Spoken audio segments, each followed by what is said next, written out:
Latest news updates కోసం ఇప్పుడే download చేసుకోండి media effects app. Welcome to media effects. Congress అగ్రనేత రాహుల్ గాంధీ బీజేపీ సంచలన ఆరోపణలు చేశారు.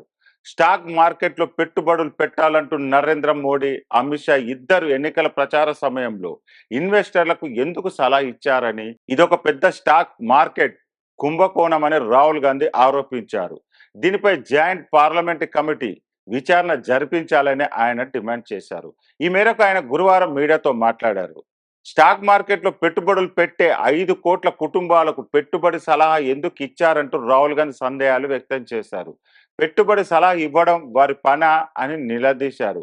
సెబీ విచారణలో ఉన్న ఒక బిజినెస్ గ్రూపుకు చెందిన ఒకే మీడియా గ్రూపుకు ఇద్దరు ఎందుకు ఇంటర్వ్యూలు ఇచ్చారని, స్టాక్ మార్కెట్కు తారుమారు చేయడానికా అని రాహుల్ గాంధీ ప్రశ్నలు సంధించారు.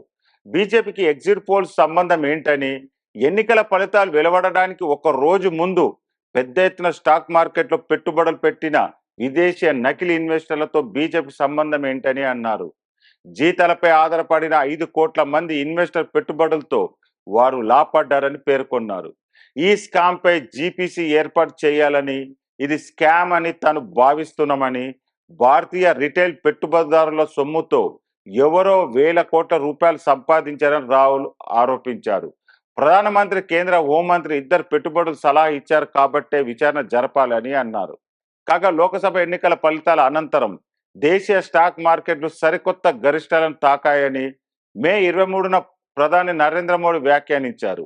జూన్ 4న బీజేపీ రికార్డు స్థాయి విజయం సాధిస్తుందని, స్టాక్ మార్కెట్ కూడా కొత్త రికార్డు సృష్టిస్తుందని తాను నమ్మకంగా చెప్పగలనని అన్నారు.